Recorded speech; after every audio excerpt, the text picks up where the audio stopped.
And we'll begin with an opening statement.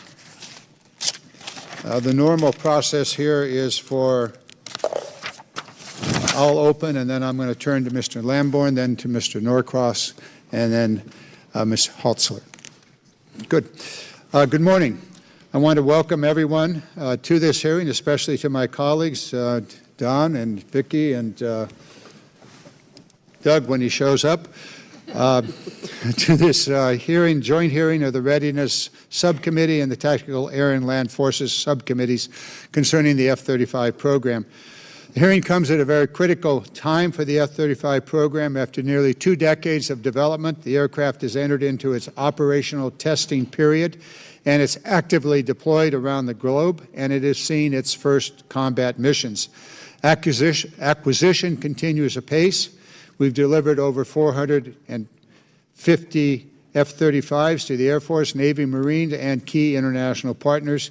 By 2023, the fleet is expected to include more than 1,100 aircraft stationed at 43 operational sites. As Department of Defense costliest weapons system, it goes without saying that the F-35 has been the subject of much concern, criticism, and occasional optimism. With acquisition costs expected to exceed $406 billion and sustainment cost estimated at more than $1 trillion over its 60-year life cycle, this scrutiny is warranted. In fact, sustainment activities will ultimately contribute to 70% of the program's total costs. So, today's discussion, the first F-35 hearing led by the Readiness Subcommittee, will rightfully focus on sustainment issues.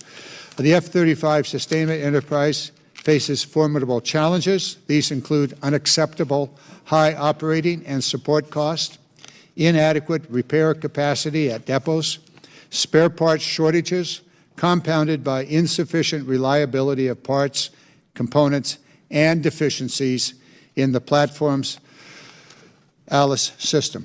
As a result of these problems, only about half of the F-35 fleet was available to fly at any given time in 2017 and 18.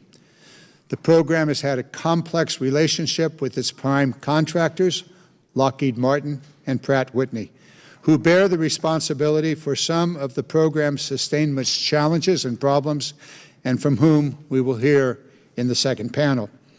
While the department paid insufficient attention to sustainment in the program's early years, that bears repeating, but I won't at the moment, we have seen an increased focus on the problems of sustainment resulting in measurable progress, and we acknowledge that progress. Cost per flying hours are decreasing, and the aircraft's mission capability rates, while still too low, did increase this year, partially as a result of the spotlight placed on improving mission capability by former Secretary of Defense Mattis. Yet attention to these problems must outlast any particular leader or directive. As we look ahead to the next few decades of the F-35 service, failing to create an effective, cost-efficient sustainment system will diminish readiness, squander taxpayer resources, and discourage the services and our partners from continuing to purchase the F-35. This would create unacceptable risks for the program and would be an abdication of the trust and investment of the public and our allies. The capabilities of the F-35 brings to the battlefield are essential to the objectives of our new national defense strategy and to those of our international partners. I'm not interested in dwelling on the mistakes of the past, but I do think we all agree that the stakes are too high for us to allow this program to fail. And we all, the Congress, the Senate, the Department of Defense, and the contractors, we all must take a constructive and collaborative approach towards solving the F-35 sustainment challenges, and I look forward to discussing how we can do that in today's hearing. Now, with the arrival of my colleague and ranking member of the subcommittee, and by the rules of this committee, I turn to Mr. Lamborn. Well, thank you, Chairman Garamendi. I truly appreciate the opportunity to conduct this joint hearing with our colleagues on the Tactical Air and Land Forces Subcommittee, which I'm also on. So I guess I'll wear two hats along with Vicky Hartzler and others. The F-35 program is an example of a program that seems to be like it was designed so that it's too big to fail. From the program's inception, the Pentagon has struggled to resolve conflicts between the services regarding the Joint Strike Fighters requirements, failed to protect the government's ownership of intellectual property that was funded by taxpayer dollars, and failed to manage cost growth. Lockheed Martin has delivered over 458 aircraft to our military and to international partners participating in the program. We now enter the period where sustainment and readiness of the F-35 fleet are critical to our national security. One of the biggest concerns I have is whether the government has full access to the intellectual property required to sustain the F-35. I look forward to hearing from our witnesses in both panels about how we are addressing that issue. We are at risk of allowing one company to be in a monopolistic position to the government, which would enable it to charge a premium for sustainment contracts. My next concern is that we must build capacity within the depots and maintenance systems of our armed forces. Failing to do so will guarantee future sustainment challenges. When you talk to the pilots and maintainers in the field, they have serious questions about the Autonomous Logistics Information System, known as ALICE, that supports mission planning, supply chain management, and maintenance. Operators are spending countless hours inputting data that is supposed to be automated. From my perspective, it appears that the software architecture is outdated, and I look forward to discussing the way ahead. Within the data management part of the program, I am also deeply concerned about simulator support for the force. My understanding is that there are significant issues in replacing the servers that support these systems, which significantly reduces the ability of our pilots to train. Finally, supply chain management for F-35 is still a work in progress and has a long way to go. The prime contractor is responsible for managing replacement parts packages, and government personnel on site have limited to no visibility into the actual parts on hand. We are receiving consistent feedback from the field that these packages are not configured for the correct version of the aircraft that they were supposed to be supporting. Because the contractor is managing the supply chain instead of the military managing the supply chain, the program is incurring unnecessary costs to move parts between countries and to support our partner nations. So I want to thank our witnesses for being here today and for their testimony, and I know you're working hard to address these shortcomings. The foundation of these problems were laid decades ago in some cases, but we have to pick up the pace on sustainment as we get closer to full rate production. At $406 billion for acquisition and more than $1 trillion estimated for sustainment, we cannot afford any further mismanagement of this program. Mr. Chairman, I yield back. Thank you, Mr. Lamborn. I now turn to my colleague, Chairman of the Tactical Air and Land Forces Subcommittee, Don Norcross. Your opening remarks, sir. Thank you, Chairman. I want to thank my good friend from California, Colorado, Missouri for agreeing to this joint hearing with the Readiness and Tactical Air and Land Forces. I welcome to the distinguished panel of witnesses for taking the time to come before us. To meet our constitutional oversight responsibilities, we must hear from the department program leaders, as well as those independent agencies that help us evaluate program progress or shortfalls. We should also take the opportunity to get on the record testimony from our two prime contractors responsible for production and sustainment of this critical capability for the warfighter and for the American taxpayer who is funding the program. I agree with everything that has been said so far and note that the F-35 program is trying to recover from risky acquisition decisions made by past program leaders.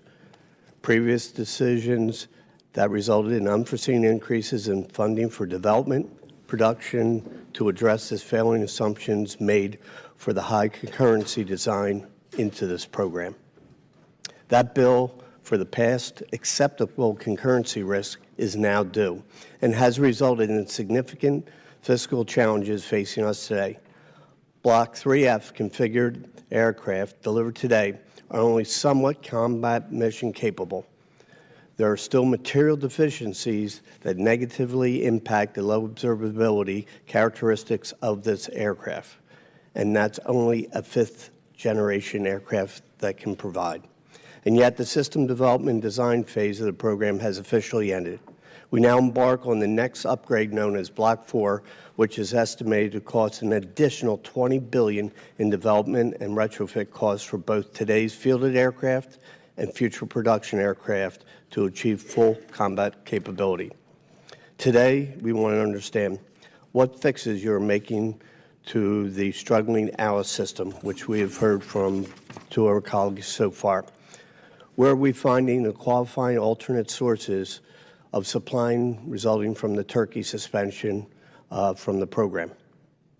And what strategy and execution plan to establish greater capacity, effectiveness, and insight with the prime contractor deficiencies with supply chain parts management and the currently plaguing the efficiency of the production line? Finally, I'd like to learn from the department what they are doing to establish common cost categories and metrics and evaluating the true ownership cost of the aircraft, whether defined in terms of cost per flight hour or cost per tail year. I believe it is imperative for leaders to establish a department-wide policy for guidance when we're comparing costs, apples to apples, input between some of the legacy programs and the future generation aircraft. The Tactical Air and Land Subcommittee, I will continue to support the program, but we don't have unlimited resources, which seem to continually need this elusive term, affordability. With that, I again look forward to the hearing and yield back to my chairman. Thank you, Mr. Norcross. Ms. Hartzler? Thank you. As the chairman mentioned, this hearing continues the committee's ongoing oversight and continuing review of the F-35 program. As members of this committee, we understand and recognize the importance of fifth-generation capability, as well as the need to grow additional fifth-generation capacity in order to meet the objectives of the National Defense Strategy and maintain a credible deterrence posture. I was pleased to see the latest F-35 production contract award, the largest in the history of the Department of Defense, has resulted in significant lower unit recurring flyaway costs for the F-35 from $89.3 million per F-35A aircraft in the previous contract to $77.9 million for this contract award, representing a 12.8% decrease. According to the Joint Program Office, this $34 billion agreement will see the delivery of 478 F-35 aircraft, which will almost double the size of the current F-35 fleet by 2022. However, given the size, the scope, and complexity of the program, that the fleet size will nearly double over the next 2 years, this hearing provides a timely opportunity to update our members on the challenges currently facing the program going forward, to include what actions are being taken now to ensure long-term affordability and drive down sustainment costs. I want to briefly run through a few issues that I expect the witnesses to cover today. Regarding Turkey's recent suspension and ultimate removal from the program, I join Chairman Norcross in an interest in receiving an update on the current posture of the F-35 industrial base, to include qualifying and ramping up alternative sources for the parts that were being produced in Turkey. I also expect the witnesses to update us on the acquisition plan, the cost estimates, and the test strategy for the Block 4 modernization program. I understand next year's budget request will be the first production year for Block 4 aircraft, and I'd like to know whether you're experiencing any challenges with the overall Block 4 development schedule, and will these new aircraft result in higher unit costs? We were recently notified that the full-rate production decision has been delayed by over a year, and I'm interested in hearing what programmatic impacts this delay would have, if any, on the program's current acquisition strategy. Today's hearing is also a good time to update us on some of the outcomes from the initial operational test and evaluation that is ongoing. Specifically, the challenges associated with developing the joint simulated environment capability, which is needed to realistically test fifth-generation capability. And finally, I would appreciate the witnesses, to the degree they can in an open hearing, address how they are approaching cybersecurity concerns and testing, specifically as it relates to ALICE, which has been mentioned, the Automatic Logistics Information System, and the overall integrity of the supply chain. So I want to thank our witnesses for being with us today. I look forward to an open and candid discussion. And with that, thank you, Mr. Chairman. I yield back.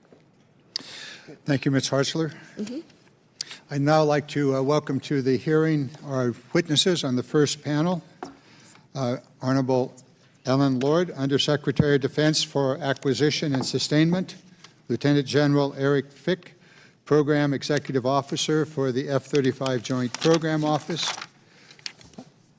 Robert Behler, Director of Operational Testing and Evaluation at the Office of the Secretary of Defense, and Ms. Diana Maurer, Director of Defense Capabilities and Management at the Government Accountability Office.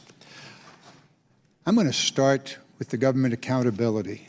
And let's get an outline of what has happened. I know that the GAO has been on this issue for a long, long time, multiple reports over the last several years. So, Ms. Maurer, if you would care to start us off. Great. All that's good and not so good. We'll give you the full picture. Thank you very much, Mr. Chairman. Thank you. Pull that microphone up close and be personal with it. All right, sure. Thank you. I'm pleased to be here today to discuss GAO's findings and recommendations on F-35 sustainment. U.S. air power depends on the F-35. And when we talk to pilots and mechanics in the field, we hear good things that they have to say about the amazing capabilities of the aircraft. But the success of the F-35 ultimately depends on sustainment. And for too many years, sustainment has taken a back seat. While in recent years, this has changed for the better, DOD has increased its attention and commitment to sustainment challenges. Let there be no doubt, the program is trying to dig itself out of a big hole. Many important plans, agreements, and details on how to supply and maintain the F-35 were not worked out before the Marines, Air Force, Navy, and international partners began using the aircraft. As a result, we have a very capable, very expensive system that's not flying nearly as often as planned. During the last fiscal year, F-35s were, on average, able to perform one of their many potential missions less than 2/3 of the time, and all missions only about 1/3 of the time. These figures are far from the goals set by the Secretary of Defense and the services. Our work has identified several reasons for these outcomes. First, there are not enough spare parts to go around. As we reported earlier this year, F-35s cannot fly about 30% of the time due to supply issues. In addition, parts are breaking more often than expected. It's taking twice as long as planned to fix them, and the necessary depot repair capabilities won't be completed until 2024. And then there's ALICE, the information system vital to the F-35's maintenance, logistics, and mission execution. If ALICE doesn't work, the F-35 doesn't work, and ALICE has been struggling for years. In addition, DOD's options for improving sustainment are constrained by the overall structure of the program. For example, contractors largely own the technical data, provide the spare parts, and manage the global logistics system. Now, to help with these challenges, my statement today discusses 21 recommendations we've made over the past few years. And DOD, by and large, agrees and has started taking action to address most of them, and that's very encouraging. However, improving sustainment will not be quick and it will not be easy. It will require action by DOD, action by the contractors, continued robust congressional oversight, and full implementation of GAO's recommendations. Continued focus and action on sustainment is necessary to ensure the F-35 is able to meet our national security goals for many decades to come. Mr. Chairman, thank you for the opportunity to testify this morning, and I look forward to your questions. I want to thank you and your colleagues at the GAO for its work, your work over almost 2 decades now on this program. We would do very well in our role of oversight to pay attention to the 21 recommendations that you have made. And I will now ask Ms. Lord for her review of those 21 recommendations. Ms. Lord. Good morning.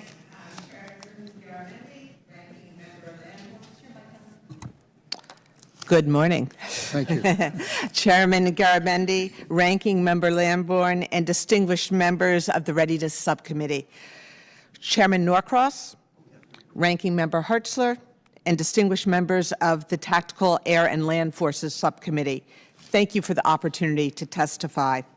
I'm pleased to join Robert Behler, Lieutenant General Eric Fick, Diana Maurer, to discuss our continued efforts to develop, build, and sustain an affordable and ready F-35 air system. With more than 458 fielded aircraft operating from within the U.S. and abroad, our warfighters are beginning to experience the true game-changing capabilities the F-35 brings to bear, as well as identifying challenges that need to be addressed. As Undersecretary, I have maintained a laser focus on driving down costs, improving quality, and increasing fleet readiness.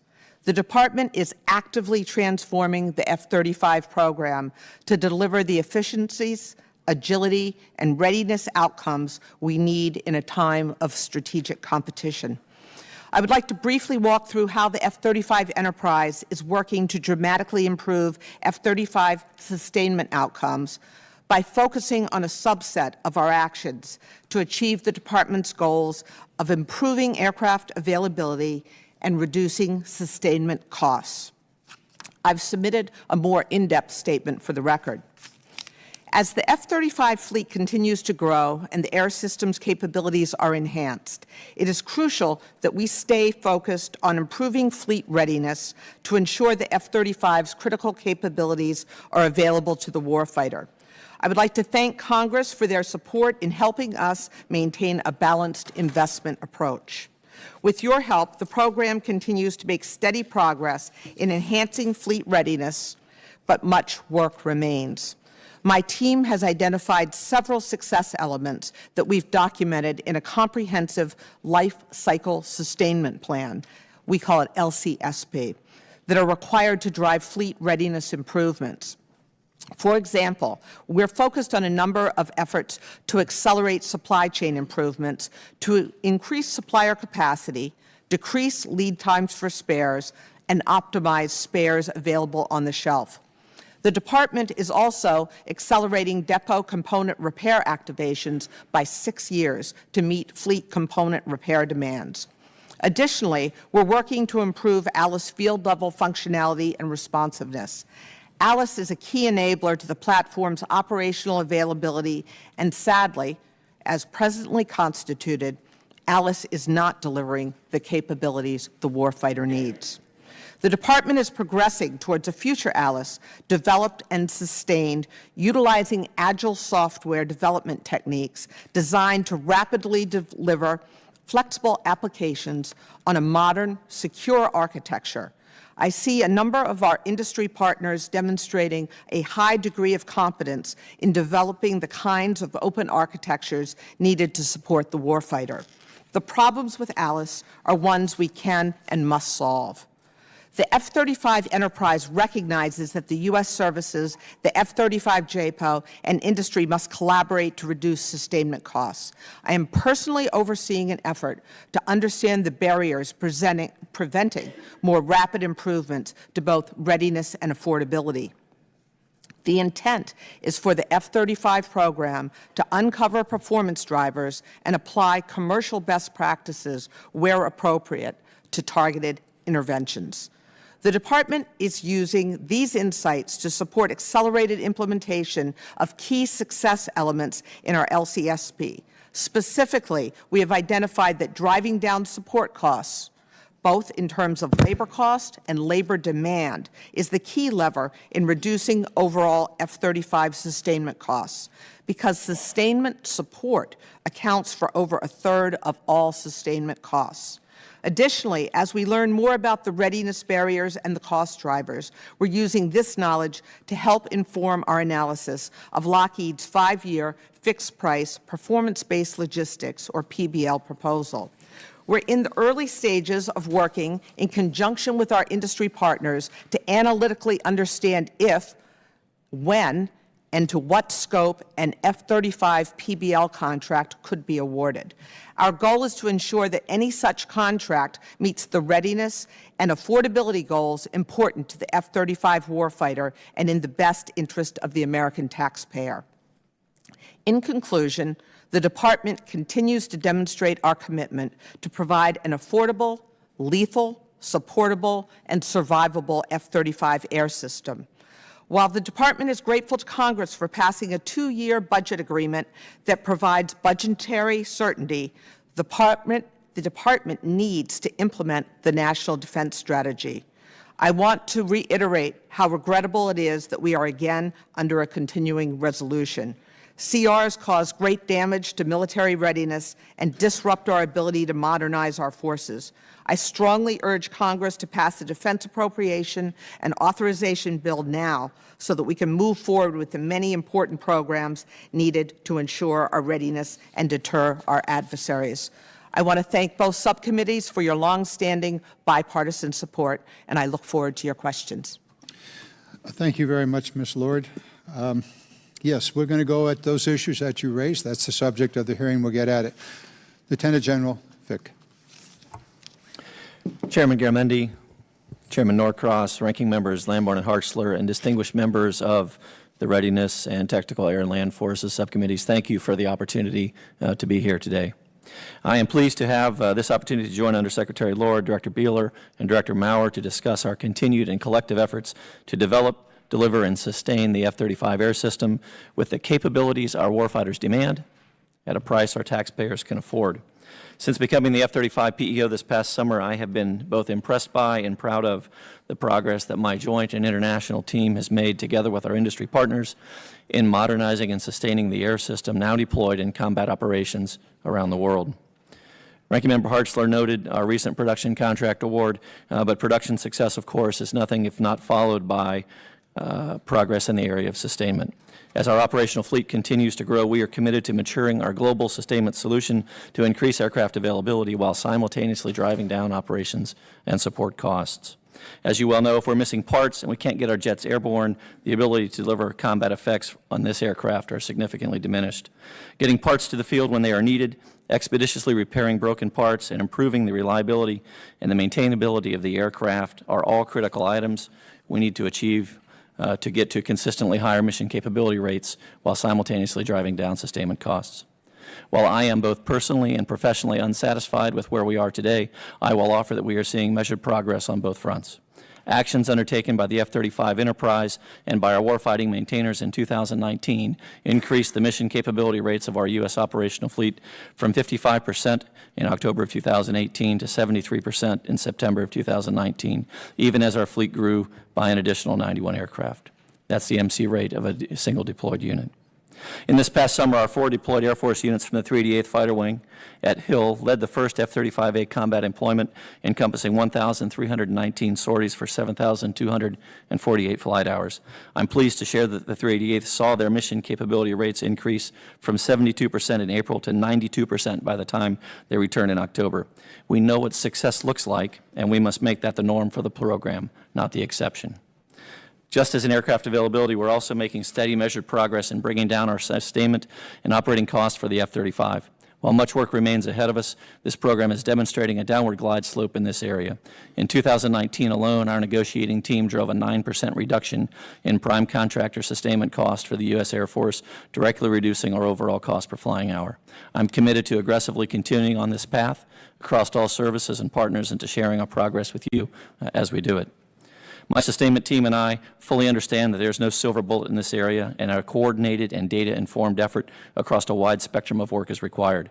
For the F-35 enterprise, this coordinated effort is captured in the F-35 Life Cycle Sustainment Plan that Ms. Lord mentioned, which is the most execution-friendly sustainment plan I've ever seen.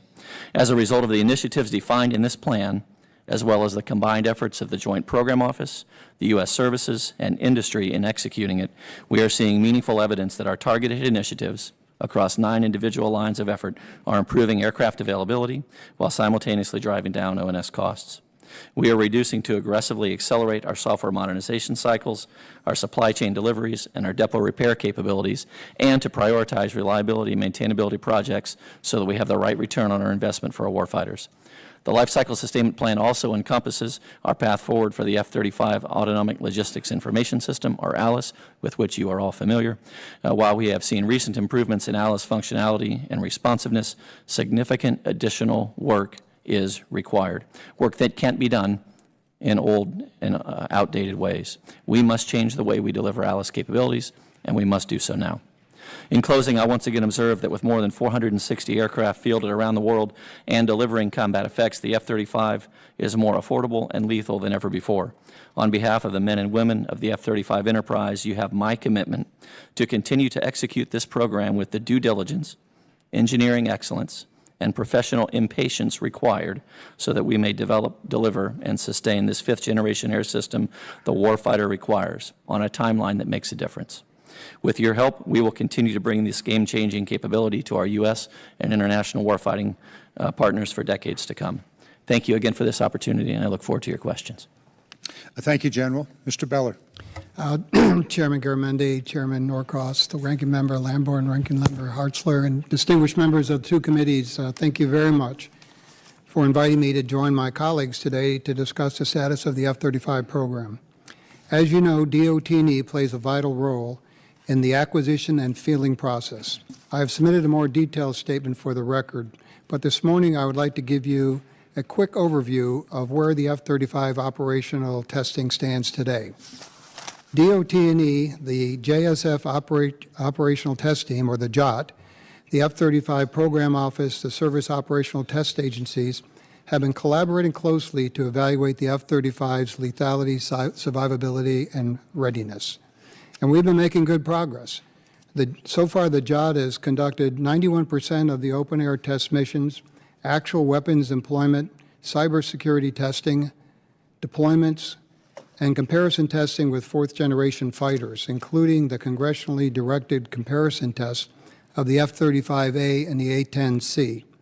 IOT events have assessed the F-35 across a variety of offensive and defensive roles. Based on the data collected so far, operational suitability of the F-35 fleet remains below service expectations. In particular, no F-35 variant meets the specified reliability or maintainability metrics. In short, all variants, the aircraft are breaking more often and taking longer to fix. However, there are several suitability metrics that are showing signs of improvement this year. There are two phases of formal IOT&E remaining. The first is electronic warfare testing against robust surface-air threats at the Point Mugu Sea Range. The other is testing against a dense, modern surface and air threats in the Joint Simulation Environment at the Naval Air Station Patuxent River. I will approve the start of these tests when the necessary test infrastructure is ready. The Joint Simulation Environment is essential. The JSC is a man-in-the-loop synthetic environment that uses actual aircraft software. It is designed to provide a scalable, high-fidelity, operationally realistic simulation. I would like to emphasize that the JSC will be the only venue available other than actual combat against peer adversaries to adequately evaluate the F-35 due to the inherent limitations of open-air testing. These limitations do not permit a full and adequate test of the aircraft against the required types and density of modern threat systems, including weapons, aircraft, and electronic warfare that are currently fielded by our near-peer adversaries. Integrating the F-35 into the JSC is a very complex challenge, but is required to complete IOT&E, which will lead to my final IOT&E report. The current schedule indicates that the JSC will not be ready to start final phase of operational testing until July of next year. As you know, most of the IOT&E results are classified. However, I'd be happy to provide observations to you and your staff in the appropriate venue. Again, thank you very much for this opportunity to be here, and I look forward to your questions. Mr. Behler, thank you. General Fick and Ms. Lord, thank you very much for your testimony. We have a lot of questioners, and each questioner has a lot of questions. So we're going to try to move expeditiously as we can. I will attempt to limit myself to 5 minutes, as will Mr. Lamborn, Ms. Hartzler, and Mr. Norcross. So we'll have a go at it. Spare parts, Alice, contractor control, depots, and by the way, who runs this program? Joint Program Office or the various services themselves? Fundamental questions we need to answer. Let's start with Alice. What are we going to do about it? Ms. Lord, Mr. Flick, or General Flick, what are we going to do here? Are we going to rebuild this entire system? Planes don't run with Alice not working properly. What are we going to do? Alice is being dealt with under the framework of our life cycle sustainment plan. One of the things we know we need to do in terms of having adequate sustainment, reaching cost per flight hour, getting the aircraft availability that we need, is to tackle discrete problems. Alice is one of them. So what we've done in the plan is we have actual assignments around Alice with specific individuals responsible for it and dates that they need to meet. The core of what is being done is to re-architect Alice. As we continue to patch Alice as it exists today, and General Fick has a lot of specifics around that, we are making sure that we are transitioning to Agile and DevOps, as we've demonstrated the capability to do through the Air Force's Mad Hatter efforts at Kessel Run up in Boston. What we are doing is re-architecting Alice to make sure it meets the needs of the warfighter while making good use of taxpayer dollar. And we are working on a detailed plan right now as to when that capability will be delivered. But we are taking multiple lines of effort that exist today with Alice, and we are coalescing those in 2020 to one effort. We would like, for the record, what those multiple lines are. Absolutely. In the detail. And for the LCSP or for Alice? Both, but right now. Absolutely. We will certainly get those to you. Very Absolutely. Good. General Fick, you want to add? I could just pile on a little bit. The 4 individual lines of effort that have historically been running on Alice are what I would characterize as Alice Classic, which is Alice that was developed as the program evolved. The version in the field right now is Alice 3.1.1.1. We are in the process of fielding Alice 3.5 as we speak. That will bring about 300 stability fixes to that baseline functionality to allow it to be a better system for the users. That's the legacy system. At the same time, we've been working on what we called Alice Next, which was an exploration of new architectures. We've been working on what's called the Mad Hatter Initiative, which is an agile, DevOps-focused look at how we do. Excuse me for interrupting, but I will. So we're looking at the fundamental architecture, as one of my, Ms. Hartley said earlier, is 20 years old. So you're looking at a new architecture, a new foundation, a new system, Mad Hatter or whatever it is. When? So we're working that transition literally as we speak. We have heavily leveraged Dr. Jeff Bowling, who works for Ms. Lord as the OSD software expert. We've leveraged the work of the Boston Consulting Group to terminate further efforts. This is controlled by Lockheed Martin. Are they working with you, against you? What's the deal? They are working with us. The fourth line of effort outside of Mad Hatter was IRAD that Lockheed is doing. And so what we're working to do with Jeff Bowling's help is to coalesce those efforts into a single new version of Alice marching forward that leverages an underlying data architecture that's expandable with the expanding fleet in ways that the current Alice is not. And what is your deadline to achieve this? We believe that we will be able to make significant progress by next fall, by September of 20. But we are starting movement in that direction. And the definition for significant? We hope to be able to turn off select SOU, Squadron Operational Units, by September of 2020. And what resources do you need to accomplish this? Or can you pry it out of Lockheed? So we'll be looking to work with Lockheed, with the group from Kessel Run, the Mad Hatter team, as well as the team at Hill Air Force Base, the 309th Software Sustainment Group, to do that work. My intent is to do it within existing program funds, but we have not finished our assessment whether additional funds will be needed at this time. If I may just add to that, the Air Force has a high level of competency in software development, and we are trying to leverage what we have, particularly at Hill Air Force Base and Warner Robins, along with Lockheed's capability to make sure we take the Air Force's experience and success and leverage that on the F-35.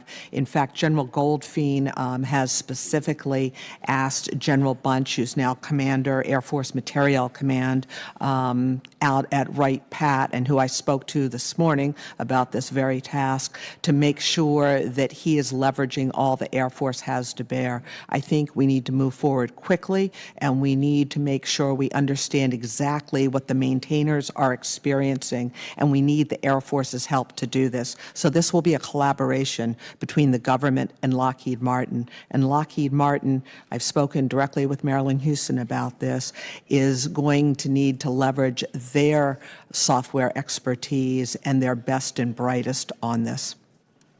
A final question from me, and then I'll turn to my colleagues who will carry on.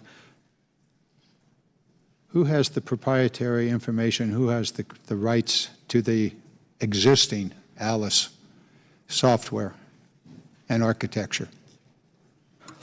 Right now, that's between Lockheed and the government, and one of the key elements of coming up with a new Alice architecture and software data standards and all the other parts that would make a very good system is understanding the entire data set as it exists today, what all the algorithms are, and we are still in the process of going through that with Lockheed Martin, and we are still having discussions over various parts of that, but understanding where all of the intellectual property is and making sure the government has access to what it is paid for is a key portion of re-architecting Alice. Thank you. Much more to be said about that. Mr. Lamborn, your turn. Thank you, Mr. Chairman, and for having this hearing. And I want to follow up on what you just brought up about intellectual property. Ms. Lord and General Fick, I'll ask you this question. Can you give us a little more detail, a little more granularity, if you will, on how where we're at now with resolving these intellectual property issues with the prime contractor? And do you still have any major concerns? So we still do have concerns. There still are roadblocks as we go to execute everything from as simple as documents that get uploaded into a system and U.S. government documents that can get uploaded into a system and come back with Lockheed Martin proprietary markings on them. That is a frustrating occurrence, but it's not one that keeps us from doing work. What we're working to do is to figure out where are the places in which those proprietary our intellectual property assertions actually keep us from doing the kind of work that we intend to do. One of those cases, to Mr. Behler's point, is within the JSE. So our initial integration of the F-35 in a box into the JSE was held up by a dispute between the government and Lockheed over the intellectual property contained within 9 individual algorithms within F-35 in a box. That slowed our progress in getting started and slowed our early progress once we had begun. But that's one specific case in which we identified. And has that one been resolved? So what happened in the case of F-35 in a box is in order to get on contract, in order to start moving forward, we had to sign up to accept less than government purpose rights to be able to move, but reserved the right to challenge that intellectual property assertion. So we brought in DCAA. They dug through the paperwork, working closely with Lockheed Martin, to determine whether Lockheed could prove through their records that those software elements had been exclusively developed at contractor expense. DCAA could not come to a conclusion based upon the data they were presented, and the contracting officer's final determination, or COFD, was that they could not prove that those elements had been developed exclusively at their expense, and therefore it should be government purpose rights. Lockheed Martin has protested that finding by the contracting officer and elevated that to the Armed Services Board of Contract Appeals for final adjudication, and that issue is still being resolved. So basically, we're getting to a place where we don't need all the data, but the data that we need, it's important that we pursue it. And so this is the way in which we're looking at what do we need? Okay, let's go get it. Thank you. Ms. Lord, do you have anything to add to that?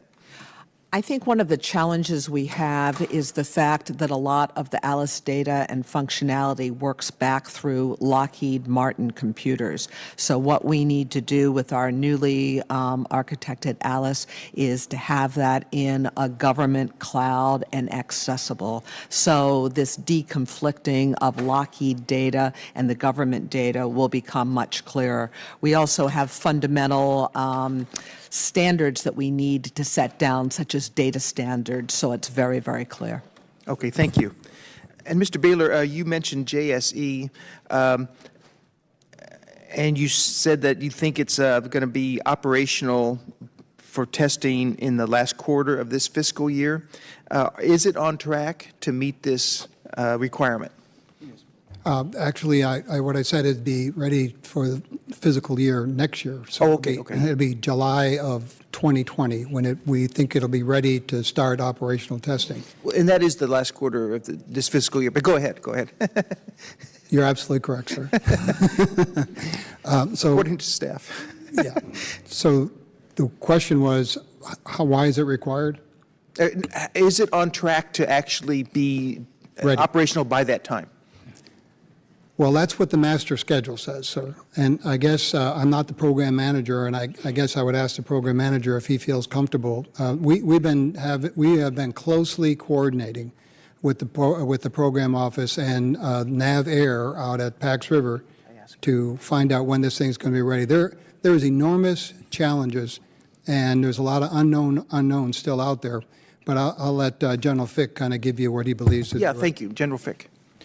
Sir, so I do believe that the JSE development, the F-35 in a box integration into JSE is on track. The team, led by my tech director behind me, has spent an extraordinary amount of time going through and developing a very detailed line-by-line schedule that looks at that integration. And to put it in context, we're not only integrating the F-35 in a box into this environment, we're also integrating all of the blue and red threat vehicles, ground systems, airborne systems, and weapons, electronic warfare, and all of the things that you need to bring a full 8-on-8 or greater scenario to life in a synthetic environment. So to Mr. Behler's earlier point, it's a very challenging enterprise. We're trying to actually come as close to combat as we can come without actually putting iron in the sky. Okay. Thank you so much. Mr. Chairman, I yield back. Thank you, Mr. Lamborn. Now turn to Chairman Norcross. Thank you. Mr. Lord, in my opening remarks, we talked about a defined standardization cost categories and metrics for understanding both the cost per flight hour and cost per tail per year. We're talking about the F-35 today in particular, but this committee deals with many platforms and systems. When we start to deal with legacy issues versus 5th gen and other systems, apples to apples, the metrics that we're using seem to move. We use certain metrics for one system and different metrics for another. Some of them cross-pollinate.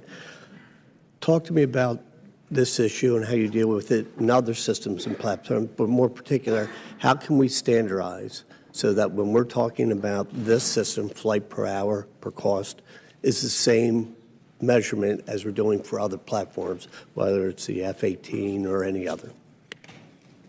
We found when we embarked on the 80% mission capable journey that Secretary Mattis at the time had set out for us, that we were using the same words with different definitions across the services and even between programs.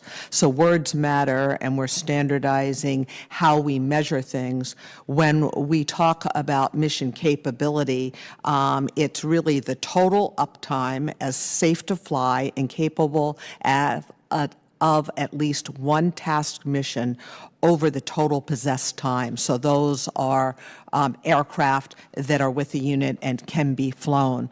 What we found... Let me just interject a question right there, because we mentioned about the availability rate of the F-35s. they had two different ratings, one as a single mission capable and then full mission capable. So that goes directly to your question. Yep. So in terms of air vehicle availability rate, that's defined as total uptime capable of safe to fly plus at least one mission over total active time, which is possessed and non-possessed, which translates to those aircraft that are out of reporting. They could be in a depot, for instance. So that's the big difference between AVA and MC. It is confusing, and I think we need to talk in a little bit clearer terms. But that's just part of it. It's also Lockheed and others are looking at their sustainment or their O&S cost under one guise, and we're talking about another. And the reason I bring that up, it will go to my next question, but is we make these decisions. You know, we don't have an unlimited pocketbook to pay for these things, and we're trying to make these decisions. Understood. And they come out. We need to have standards so we can make accurate decisions on the cost. If I may make one comment, we found that we had apples to oranges, as you were saying, types of comparisons. That's one reason that we hired the Boston Consulting Group to look at all the costs in terms of cost per flight hour so that we could understand all the drivers, whether it was direct labor, indirect labor, whether it was repair of reparables, whether it was spares, and on and on and on. And as we peel back to get to that 25,000 per hour goal in 2025, we found that we had about $3,000 per flight hour that we couldn't clearly trace back through Lockheed Martin as to the origin of those costs. So we are working closely with Lockheed Martin to understand it, and it's the fundamental basis of some of this confusion we have. So before we get on the path so that we make sure that we are going to achieve that goal with certain steps, we all need to have the same data set, same fact basis, so that we can define our terms, all have the same definition, and then have a plan that we all can trace, because up to this point, that has been a huge discovery process. Absolutely, and just the one issue we saw, the F-35, this CPFH was $44,000 an hour versus the F-18, 25,000. My point is, everybody's making decisions hearing these numbers, and if we're not comparing one to the other, exactly, whether you count for fuel, whether you count for government labor, on and on and on. We have to standardize this. And General, Turkey, suspension from the program, we don't expect them to come back. I'd like to say that's permanent, but we have some meetings taking place today that who knows. They had Lot 12, we were going to receive how many? Was it 24 aircraft in those lots? It's 24. First of all, let's talk about the replacement parts, where we are with those and some of the challenges, and then what is going to happen to those 24. Okay, sir. So there were, between Lockheed Martin and Pratt Whitney, 1,005 parts that were singles or dual sourced into Turkey. And so we began just over a year ago, and very quietly but deliberately taking actions to establish alternative sources for all of those parts.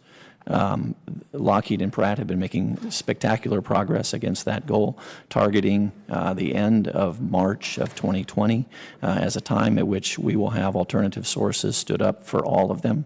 We're not quite there yet, so we have on the airframe side about 11 components that still we have yet to fully mitigate to be able to be at full rate production on those parts by the end of March.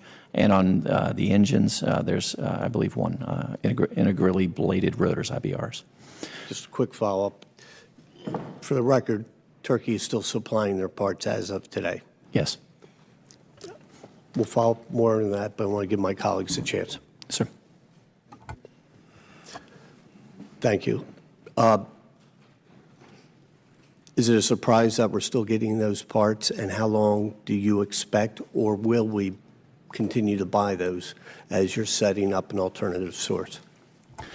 So we're working closely with Ms. Lord and with Lockheed and Pratt to figure out what the most expeditious way is to wean ourselves from those parts. There are a lot of orders still out and parts still in production that will be delivered presently after the end of March. But what we did not do as we worked to stand up those alternative sources over the course of the last year was to actually dual produce those parts. So we didn't go and overproduce parts that we had already bought against those Turkish providers. So what we're working on right now is to figure out what the right laydown is of work orders that might be terminated and work in progress lost, or if we can extend the acceptance region to accept those parts and not have to buy duals. That's what we're working closely with, Ms. Lord. But as of today, the suspension of Turkey is not impacting our parts in any delays so far. Correct. Not at all. In fact, there have been very, very good suppliers. Thank you. Mr. Norcross, thank you for getting into that. A lot of this is blowing in the wind today. We'll see what comes of all of it with the meeting that's taking place, as well as the congressional point of view, which may differ from what the White House point of view is at the end of this day. We'll see where we are. Very, very important issues. Ms. Hartzler. Thank you. Yeah, just to keep along the same line of questioning about Turkey, just wanted to follow up. What impact, Ms. Lord, is a year-long continuing resolution? What impact would that have on you trying to find new sources and bring them up to production for these parts? In terms of a CR, it hurts the overall program, but I'm not aware of any direct impact on resourcing the parts because Lockheed has and Pratt have ongoing money to do that. The real challenge is really how we deal with that work in progress that General Fick was talking about, and how we make sure we don't waste any of the money already spent on partially built parts. Thank you. I want to shift to cybersecurity, General Fick and Dr. Behler. As I mentioned in my opening remarks, cybersecurity and the associated cybersecurity testing of the platform needs to be a high priority. So, General Fick, could you please outline for us what actions you are taking to ensure the integrity and the security of the F-35 supply chain, to include ALICE, Automatic Logistics Information System? And then, Dr. Behler, could you please provide us with your assessment of the program's test strategy for cybersecurity? So, General Fick.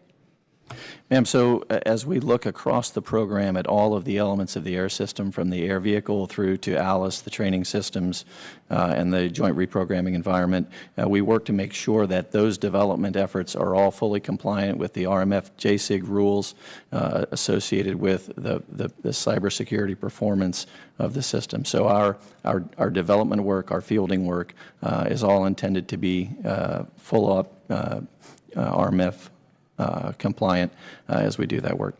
We do work very closely. Our development test team works very closely with the JOT under Mr. Behler's cognizance to do dedicated cyber testing to include penetration testing over and above the RMF JSIG test work. Thank you. Development Dr. work. Excuse me. About the what we have left in IoT&E, one big portion of that is cyber testing to complete it on the aircraft and on LS 3.5. It's very challenging to do it on the aircraft, because if we do it on the aircraft, we got to be sure that we can take everything out that we thought, that we put in there. Right now, we're not sure we can do that. We wouldn't want to put an airplane in the air and do it. We're probably going to do it in an anechoic chamber. We can, do all the stuff we want to do. All the techniques we want to use, using RF signals and all that sort of stuff. I'm glad you asked that question, because I'm biased a little bit about cyber and software, because before coming here, I spent 6 years at Carnegie Mellon Software Engineering Institute, and that's all I thought about was cybersecurity. And if I look at our weapons system today, we have a very good acquisition process to buy hardware, and our budgets are based on hardware, but it's really software that makes a difference. Yeah. Every weapon system we have today is all about software. It is defined by software, not enabled, but defined. Without software, boats don't leave the pier, airplanes don't fly, et cetera. We need to do better in cyber testing. And this is not putting more money into the problem. this is about intellect. We need to get the A team on the DOD side to help us do cybersecurity. But for this particular program, we're going to do much of what General Fick said about penetration testing and adversarial assessment. But I will caveat this saying that we do not have all the tools that the adversary has to do the adversarial assessments. That's where the intellect comes in. We need to do better. On a scale of 1 to 10, with 10 being the highest threat, the planes that are flying right now, where would you put us at the cybersecurity of our current operating planes? Or maybe you don't want to answer it. Well, I think that's a very difficult question to ask. If you're still testing. We're still testing, and we need to continue to testing. Every day we find another vulnerability. And I will also say this is a very complex program, both in Alice and the aircraft. Millions of lines of software code. The more code you have, the more complex. The more complex, the more vulnerabilities. We need to figure out a better way to write programs for our weapon system, to write less software rather than more software. Okay, General Fick?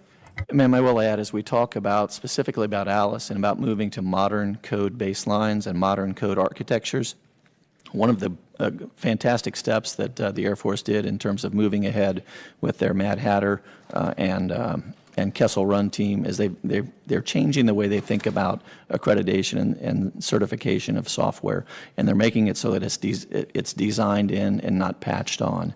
They're exploring new ways to basically accredit the development environment so that software that's developed within that environment comes out cyber secure, and it's not something you think about after you've actually put the software elements in place. So to Mr. Behler's point, bringing the right minds to think about it from a modern software construct perspective makes a lot of difference. It makes a lot of sense. Final comment? If I could just add one very small part. If we look at what we are able to do today in software testing, we're in the lower left-hand corner doing our work. The adversary's in the upper right-hand corner. It's the junior varsity playing the NFL, and we got to do better. On that positive note, I yield back. Thank you. I want to thank our 4 colleagues for raising some critical issues. With regard to the software, this committee, we really are supposed to be out of this room at 12:30 so it can be swept for security. And guess what the next committee hearing is? It's on the subject of software, G5, or 5G rather, and we're going to go right back into it with the next committee hearing. Maybe we can all stick around and learn something. Mr. Courtney, you're next. Thank you, Mr. Chairman, and thank you to the witnesses that are here today. When the F-35 decision was made to go to single engine, one of the biggest driving factors was the Navy's adamant testimony. CNO Roughhead pointed out that having a dual engine system and trying to find the space on carriers and amphibious ships would be almost impossible. So I'd like to focus, Lieutenant General, just for a minute on the afloat spare package issue, which represents one of the 4 types of parts packages for supporting the F-35 in different environments. It is unique, however, in its space and maintainer limitations, given that the package must provide the necessary parts to sustain F-35s on a ship while competing for space with all the other materials a carrier or amphibious vessel must carry while on deployment. So I'm going to ask 2 questions and then let you run with it. In working with the Navy to develop the requirements for the afloat spares package, what kind of obstacles, either from a fiscal or practical standpoint, have you encountered, and what adjustments have been made? And secondly, what has the program learned from early deployments such as the USS Essex, and how do you anticipate challenges will evolve as the B and C variant are increasingly embarked on carriers and amphibious vessels? Are there specific parts or components such as the stealth canopy that present particular challenges to the afloat environment? Sir, thank you for your question. Very, very insightful and very meaningful. As we look at the afloat spares package, much like the deployable spares package that goes with land-based units that go into combat, what's important is that you marry up that package with the pedigree of the aircraft that you deploy forward. As we look at early deployments of A's, B's, and C's, we, in some cases, had a wide mix of aircraft from different LRIPs, low-rate initial production lots, which means that in some ways, you may end up with a deployed or an afloat spares package that has parts for a lot that may or may not actually be in your squadron anymore. So the notion that you can have an afloat spares package that you buy once and you only check when you buy it and you never look at it again, we need to throw that notion out the window.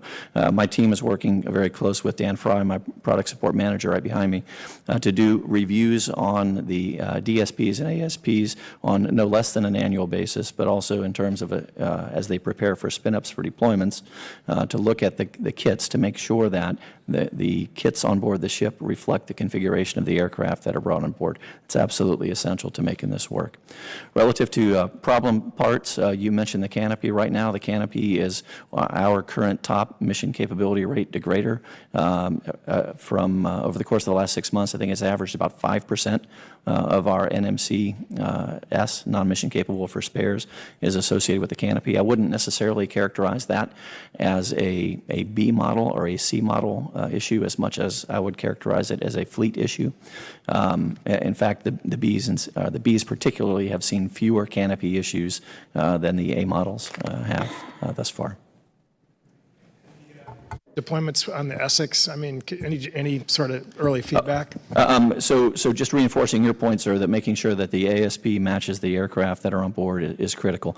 There are, and maybe one or two others. One of the things that we've noticed as we integrate this air system into the supporting infrastructure, both on land and at sea, is that we've got to get the comms right. And so in a couple of cases, as we've deployed aboard these amphibious craft, we've noticed that data, for instance, that Alice is attempting to transmit off board is transmitting much slower than we would otherwise have thought it would. What has happened in both cases so far on 2 previous deployments has been that router switch settings and basic network configuration issues prevented the transmittal of data at appropriate rates to allow us to operate the aircraft in the sense that we need to. So we need to do better at helping those who we are boarding Alice with to actually understand what those settings need to be, understand what those configurations need to be. So it's not a matter of trying to invent how we integrate Alice into a ship each time. It's a matter of just plugging it in and going. Thank you, Ms. Courtney. Isn't it interesting we keep coming back to Alice? Mr. Wilson. Thank you, Chairman Garamendi, and my son Hunter sends you greetings. And South Carolina, and I thank all of you for being here, but South Carolina is grateful F-35s have been warmly welcomed at Marine Corps Air Station Beaufort. And we would like to welcome F-35s to the Joint Air Base McIntyre at Eastover, South Carolina. Colonel Gandhi would be very happy to be right on the flight line to wave you in. And we would really appreciate the service. And Secretary Lord, Fleet Readiness Center East is the largest industrial depot that generates combat air power for both the Marine Corps and Navy variants of the F-35.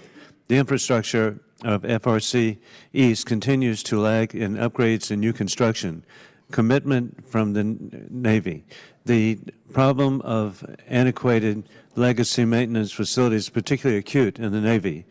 And how is the Joint Program Office, the Navy and Marine Corps, to ensure that we continue to commit resources to the right efforts to improve FRC East and their maintenance performance? We are looking at the capability of 68 actual depot repair lines. We only have 30 of 68 up and going right now, and we've committed to accelerate those to have them all completed by 2024. And it comes down to a number of items. It's getting equipment, it's getting tooling, it is getting the actual repair information out there. So what we've done is come up under our LCSP with a plan to do that, and we're going back and working with Lockheed Martin and Pratt on each of these, but we are working down line by line on those, and we meet monthly with all of the services to talk about the progress that is being made. Well, that's very encouraging. We appreciate your service. And General Fick, the F-35 program does not maintain a war reserve materiel stock of F-35 engines, unlike other tactical aircraft programs. Was that a deliberate decision within the program to not maintain a war reserve material stock of engines? And if so, how will this risk be mitigated by not having war reserve stock during major contingencies? So a program decision was made early on. I don't know exactly the date, but a program decision was made to spare modules instead of sparing engines, which presupposes then that you can take a module and insert it into an engine that requires a new, compressor or turbine or burner module. The program is working closely with the services today to reassess whether that's the right approach or not. In most cases, as we've deployed forward, we've ended up taking spare engines with us, despite the initial plan to take modules from a sparing perspective. That decision, I understand, was made for cost reasons. Much more cost effective to spare a module than an engine, but if you can't install the module in the engine, then it isn't very much use to you. So we're exploring, in light of recent deployments, we're exploring whether that construct still makes sense today. Well, thank you very much. Again, your service is so critical, and we have faith in your leadership. And Ms. Maurer, at the end of 2022, the F-35 worldwide fleet is expected to double from approximately 488 aircraft to 985.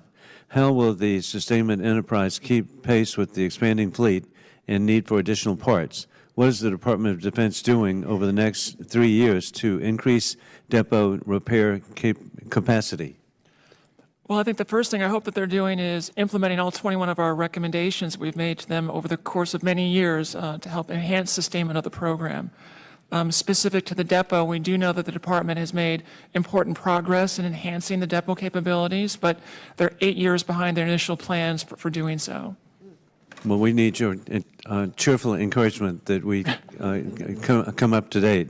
And Secretary Lord, what is the service responsibility for funding the needed construction and modernization, again, at FRC East? Is it Navy or Marine Corps?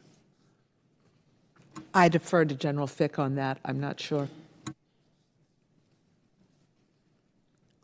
Sir, I'm going to have to take that question for the record. I'm not up to speed relative to what needs to happen from a facilitization perspective, specifically at FRC East. What I can tell you is, to Ms. Lord's previous point, is that we have now 60 of 68 planned workloads on contract with Lockheed Martin to actually stand those up from an organic depot perspective to include, as I understand it, capabilities to be stood up at FRC East.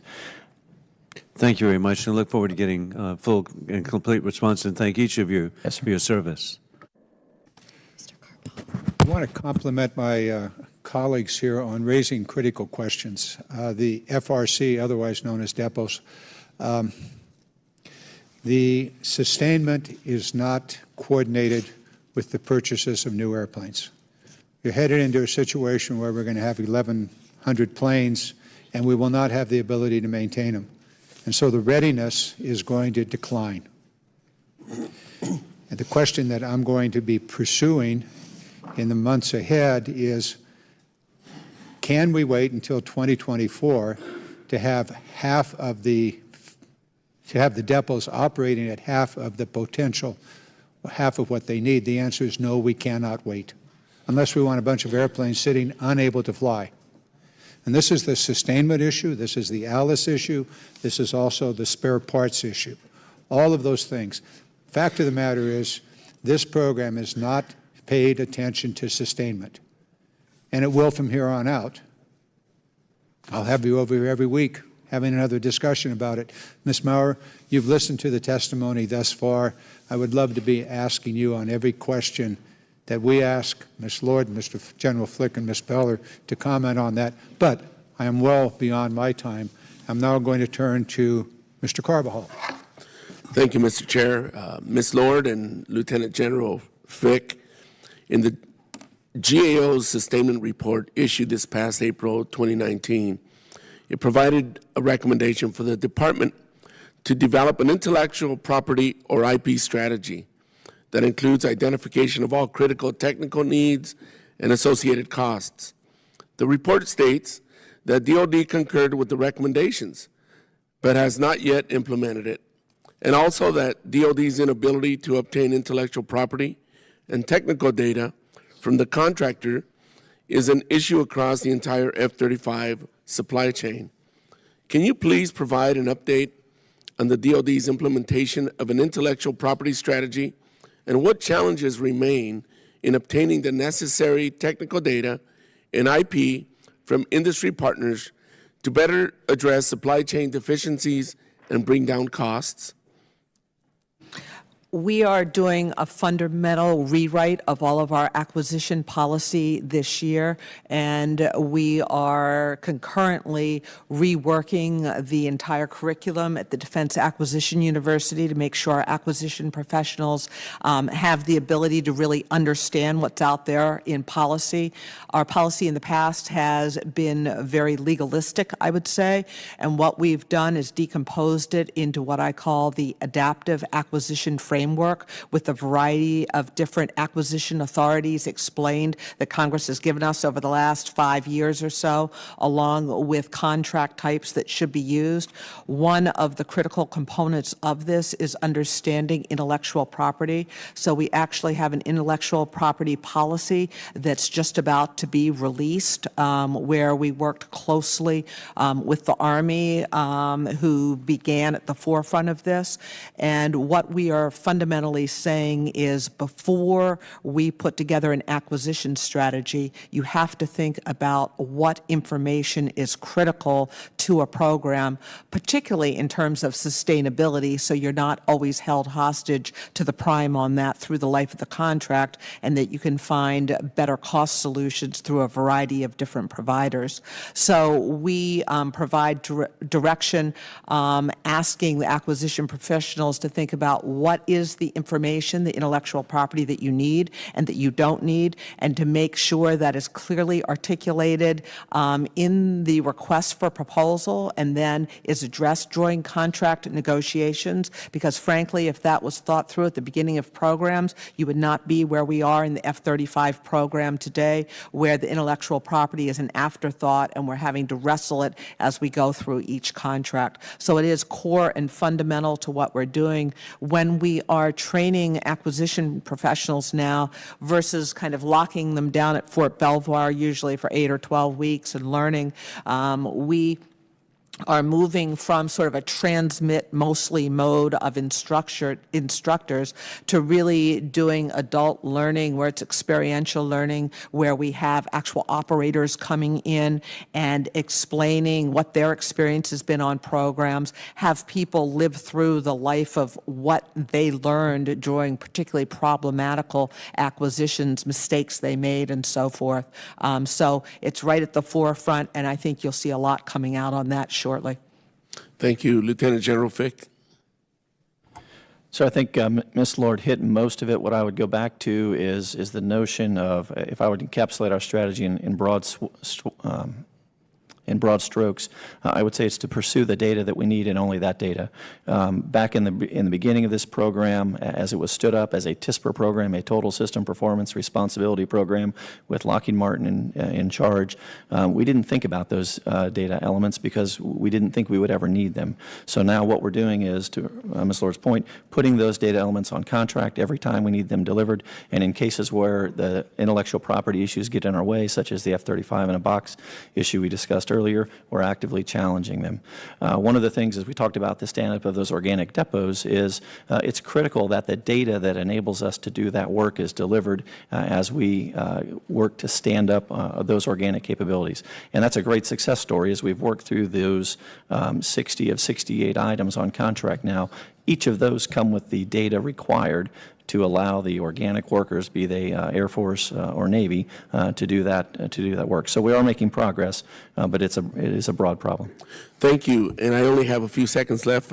Ms. Maurer, are you aware of any other weapon system with similar supply chain problems from the lack of cost data or intellectual property from contractors? You know, the F-35 program is unique in many aspects, from the way it was first created and developed, the fact that it's an international program, the extent of the involvement of the prime contractor, and I would say, unfortunately, that the nature of the problems facing the F-35 program from the sustainment perspective are also unique. Just real quickly on the international property or intellectual property issue, that was an issue we flagged in a report in 2014, and we are quite pleased to see that DOD is making progress in addressing it. But I really encourage you and the other members of the committee to pay close attention to that, because I completely agree with Mr. Behler's comment earlier that weapon systems today are essentially flying or sailing or moving pieces of software, and the intellectual property is an important piece of that. Thank you very much. Mr. Chair, I yield back. Mr. Carvajal, thank you for raising that issue, and thank you for calling on Ms. Maurer. I'd like to make that a standard procedure. Mr. Bacon, you're next. Thank you for being here and for your leadership on an important program. Mrs. Lord, General Fick, I would just like to get a real clear opinion from you and impression. What will a continuing resolution, particularly if it goes into the next year, what will be the impacts on the F-35 program? Sure. From an F-35 perspective, what I'd look at are basically three areas. My ongoing development activity, specifically the development associated with the generation of modifications to the platform, was a new start in 20, and so those efforts will not be able to continue. One of those new start mod efforts was DCA, our dual capable aircraft critical capability. That's very, very important to us that we get that. That's thing one.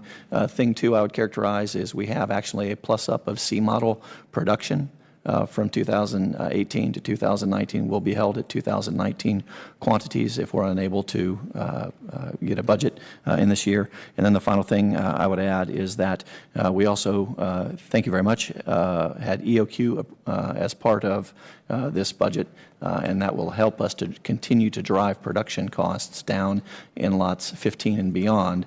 So if we don't get that, it's roughly a half a $500 million or so. If we don't get that, that will delay our ability to start that work and the effectiveness of EOQ in production. Mrs. Lord? So General Fick gave you many specifics. I will tell you, if we have a CR, we continue to have to rearrange work to not be able to move forward. So there's an enormous amount of administrative time that's really non-value added that goes to that. And we have to continue to think ahead about what's the next impact. So the EOQs, the economic order quantities, for instance, we're always trying to figure out where those economies of scale are and how to best work that. We can't do that if we don't know when we're getting the money. Okay, thank you. I think it's important that Congress realizes there's impacts across the entire enterprise with a continuing resolution, and we owe it to you and the F-35 program here to get our house in order. General Goldfein calls the F-35 the quarterback of the battle space because it can receive all this data, fuse it, and disseminate it. I've been concerned for years that we're not going to get this right, that we want to ensure that the fifth generation aircraft are getting this data, but more importantly, the fourth generation, and hopefully we can get the data back to the Air Operations Center, so while the F-35 is still over the battle site, the next sorties that are taken off have the current battle space data so that we can be more effective, save lives, and get the job done more effectively. How are we doing on this fusing of the data and transmitting the data? So really, I think it's probably mainly for General Fick, but if anybody else has any feedback, I will appreciate it. Yes, sir. That's a terrific question. We have been doing operational testing with fourth and fifth gen together, and what we're finding is the combination. We're having a more lethal and more survivable force. The F-35, as a quarterback, like General Goldfein likes to say, is absolutely correct. You know, a stealth airplane has some challenges with how much weapons they can hold, because you want it all internal to keep yourself real stealthy and low observable. So you need a truck that carries weapons for you. And we have found that, you put the F-35 with the A-10, which we did a lot of close air support, the combination of those two weapons together really provides a capability that we've never had before. F-35 with the F-15, with the F-15 and the future EX F-15, it'll be just a big truck carrying weapons out in front of the F-35 doing the defensive and offensive counter-air. And the communication will be right now, will be with a Link 16, but we hope that we'll get better combinations of. How are we doing getting? Thank you for that, because being a 30-year Air Force guy myself, I totally with you on this. So we want to make sure that we optimize this and take advantage of it. How are we doing getting the data back to the Air Operations Center? Because that's really sort of a concern that I've not heard that we've really solved this, because what we want to do is, as that F-35s are leading the fight, the next wave has the data, and also that our joint force is getting the data, and so we can disseminate where the tanks are, the enemy tanks are at, where the enemy S-300s could be, where, and so forth. Right. Exchanging that information with the fleet, with the AOC, with the tankers is all critical to this mission, especially when you're flying a high-density, high-threat environment. Right now, the data from the F-35 to the AOC is not as good as it should be. I mean, you almost feel like there ought to be an Alice terminal in the AOC to gather that information real time, or having a software-defined radios. But we're not real time enough, but we need to do that.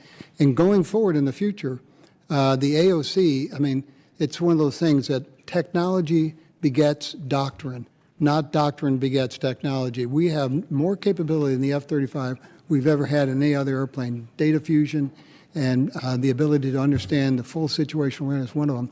That needs to be disseminated to the rest of the wings that are out there flying. The AOC is important, but I think it's more important to get the information out to the other warfighters, and especially the tankers, too. Thank you, Mr. Thank you, Mr. Chairman. Thank you. Mr. Brown. Thank you, Mr. Chairman. Let me thank you, both chairs and both ranking members for convening this hearing today on the sustainment, production, affordability challenges of the F-35. A lot of hearings happening on Capitol Hill today. I think this is one of the most important, not only today, but in the 116th Congress. I say that because the F-35 is the most expensive program in the history of the department, and arguably one of the most complex acquisition, production, and sustainment programs. So I want to thank the chairs. Also want to thank the professional staff members on HASC for assisting Congress through your arduous and diligent effort engaging the department and industry so that we understand this program and we can fulfill our congressional oversight role. We've heard about insufficient spare parts. We've heard that the Autonomic Logistics Information Service, known as ALICE, is struggling. Mr. Behler, you mentioned that aircraft are breaking more often and taking longer to fix. And while General Fick, in your short tenure, you are observing or seeing progress, I think Secretary Lord probably captured what most of us understand and appreciate, that much work remains. So I'm going to indulge the Chairman Garamendi, and start with a question with Ms. Maurer from the GAO, our watchdog. I value tremendously the work that you do, the work that your colleagues do, and the recommendations that you make. So you mentioned that there were 21 recommendations. You said that DOD agrees with most, so I assume there's one or more that they don't agree with. So could you please either identify the most significant recommendation that that DOD does not agree with, and then Ms. Lord, if you could kind of respond so I can have a little bit of back and forth, and to the extent that DOD does agree with all of them, which recommendation concerns you most in terms of the rate at which they're implementing that recommendation, and then perhaps Ms. Lord could respond. Thank you. Sure. Well, first off, thank you very much. It's a privilege and an honor to spend my professional career at GAO and serving the Congress and the taxpayer, so thank you. In terms of our recommendations, DOD's concurred with the vast majority of them. The relative handful, we're talking about 3 or 4 out of the 21, are related to the issue of cost assessment. A lot of that dates back to some of our prior work, and GAO and the department basically have a philosophical difference of views on how robust cost assessments and cost estimates should be, and the extent to which you build flexibility or a variation around the future cost estimates, whether you have a point or whether you have a range. And I think a lot of the differences are around that point. This really gets to the nature of the types of systems that we're developing today. They are hardware enabled but software defined. We also have an adversary who is rapidly changing what they're doing. So we have overall requirements, but we want to maintain a very flexible requirement level to some degree to be able to respond to that. We also want to make sure that in the software-defined environment, we are able to really take advantage of DevOps in terms of coding software. So essentially, we are developing, producing, and sustaining software all at the same time, running testing every night. We talked about having cloud environments where we have... Let me just do this. I think I have the call of your response. What's your response, Ms. Maurer? So in terms of the recommendations that we think are most important, we had a couple of recommendations in a report that we did this year, as well as one that was issued about a year and a half ago, that asked the department and the program more specifically to look fundamentally at the structure of the overall approach to sustainment, as well as the approach to supply chain. We found, and we were very concerned about the fact that over a period of many years, the department had been incremental and reactive in its approach to these critical issues. We've started to see the department getting traction on some of those, but frankly, there's a long way to go. There are a lot of important details. And could you just, in the last 30 seconds I have, can you give us a sense of what that does in terms of the sustainment, production, and affordability? Well, for example, one of the key things that's not been worked out is the movement of spare parts around the global supply pool, right? That means we have to, the contractor has to move parts between the U.S. services and the partners. That requires a number of specific trade agreements to move the parts from country A to country B. Those have not all been negotiated. That slows down the ability to move parts, and that affects the overall ability to sustain the system in the field. Thank you. I wish I had more time. Will there be a second round, Mr. Chairman? No, there will not be Okay. a second round. We will move to the contractors, and you Okay. may want to ask them that question. Thank you, Mr. Chairman. Thank you.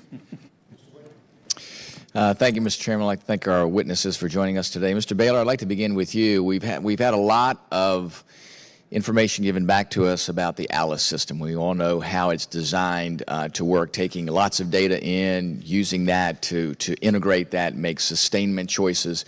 We've heard about the challenges with software, how the system is supposed to operate versus how it does operate, what happens with sustainment issues, supply chain, all those kinds of things. But what I want to ask is if we get all those problems fixed, it still seems like to me that there is indeed a challenge because that system relies on, with the F-35, being able to communicate, give that information back and forth. And we know that if we find ourselves in a contested environment, comms are going to be denied. So then the question becomes is what happens to ALICE in a comms denied environment, or what we're doing to really channel comms. As you know, there are a lot of different things that we do to manage that under an MCOM condition. Give me your perspective on how does ALICE function within that environment, especially if it's over a long period of time. Right. So that is a question we've been asking for a while. We've actually taken aircraft to austere locations and operated them for an extended period of time to see if we can do exactly what you're suggesting, to be able to, and the exact days that it can go without refeeding the ALICE into the connected back to Fort Worth. You know, that's to be determined. We really don't know that yet, but you bring up some really important points. Yeah. You know, in a comms denied environment, how do we do command and control of just the air warfare? But not having access to ALICE, when we were out on the aircraft carrier, the Abraham Lincoln, to watch the sortie generation there, it's kind of an austere location when you think about it. The biggest challenge was ALICE, of getting the information of the aircraft into the current system on the carrier, which had all the ALICE modules had to be brought out there. And it just ran out of room because there was so much space required, and so much, you know, the heating requirements, electrical requirements. So that is going to be something that we're going to have to do more investigation on, and we'll be definitely writing that in our final report. It seems like the problems that you point out now, software, sustainment issues, supply chain, potentially could be exacerbated if you're operating in a comms denied environment. So I hope that you all look very carefully at that, because to me that seems like the largest strategic question that we're going to have to address, and there may not be as direct an answer to it as a software issue and the other operational issues that have been pointed out. Yeah, they are enormous challenges. I'll leave you with one point. I believe that information is like ammunition. Yes. It needs to be in the hands of the warfighter. Exactly. It doesn't be back in some central location. It's got to be right where it needs to be, like at the squadron level, ALICE system in an operational environment. Lieutenant General Fick, let me get you to drill down a little bit on that. We know that our large deck amphib ships are the operating platform for the F-35 Bravo. That variant has proven to be a game changer for the Marine Corps. But what happens with that is that aircraft is able to gather so much information, and our large deck amphibs, unfortunately, don't have the ability to take that information in real time. So the C2 capabilities there then are very, very limited. So tell me your perspective on what do we do to get the full power capability of the JSF, the F-35 Bravo, through our Navy's large deck amphibs. To me, there's a limiting factor there. It's not just the structural issues of the heat on the deck and reinforcing the deck, but it's, what are we doing to be able to get that information in real time and utilize it in ways that are tactically important to the warfighter? Sir, thank you for the question. First, if I can go back to the previous one, we do carry a requirement to do disconnected ops for 30 days with ALICE in its current instantiation. Yeah. And as we work to re-architect ALICE and to look at what the requirements are as we march forward from both a data architecture and a hardware architecture perspective, we need to examine that requirement to operate in austere locations so that we get the right system built in to be able to accommodate that. Yes. Relative to the big deck amphibs, we have had cases over the course of the last 12 months in which ALICE data specifically was choked coming off the platform.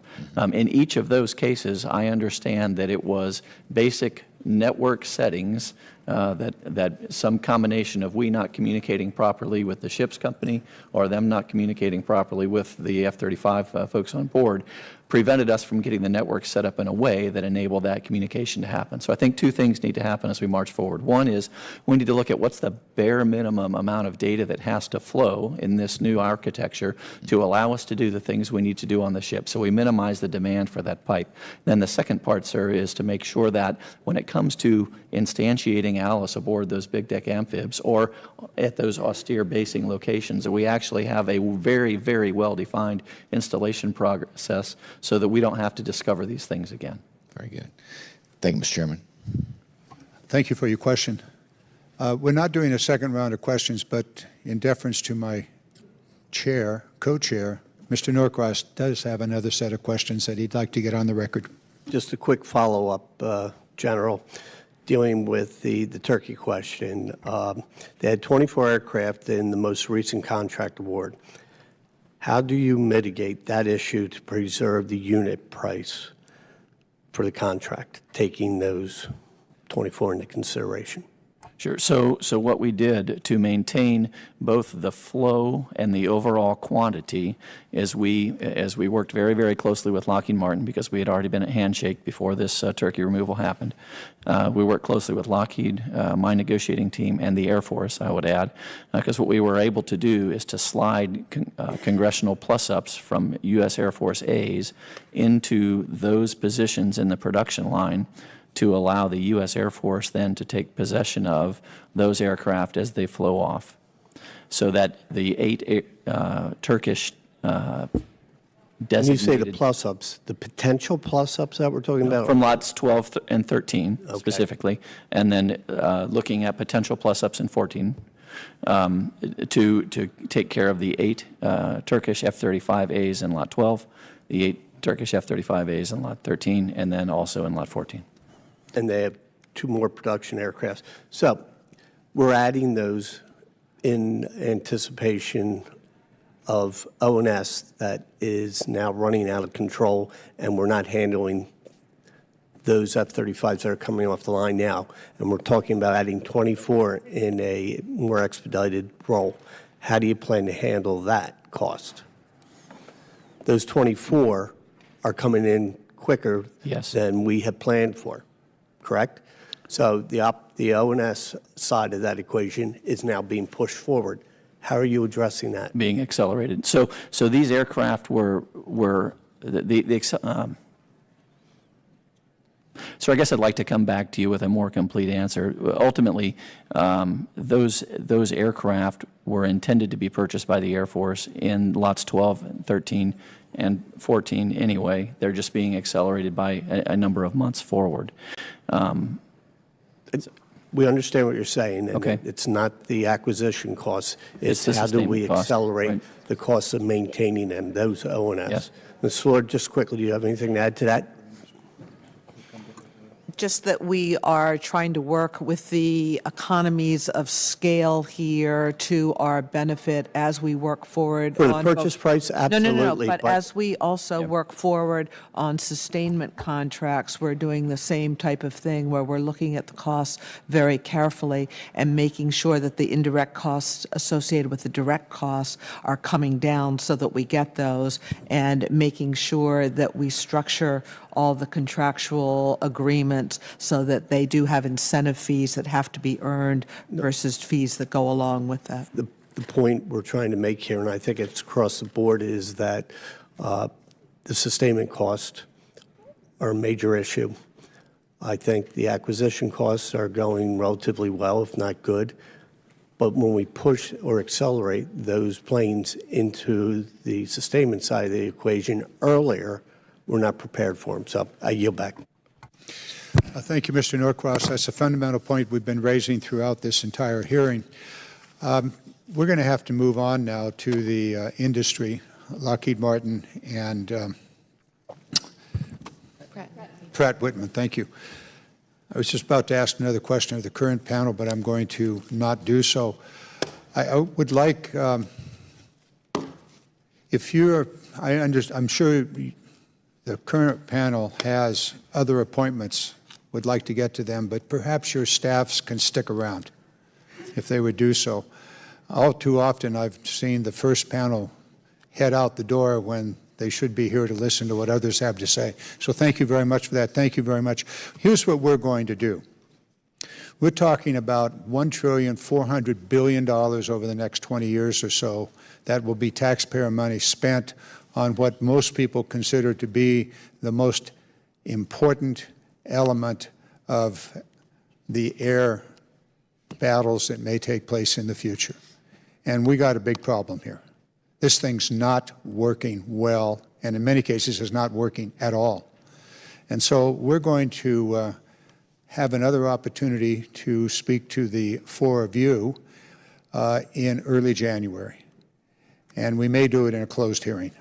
We're likely to do it in a closed hearing. So enjoy the holidays.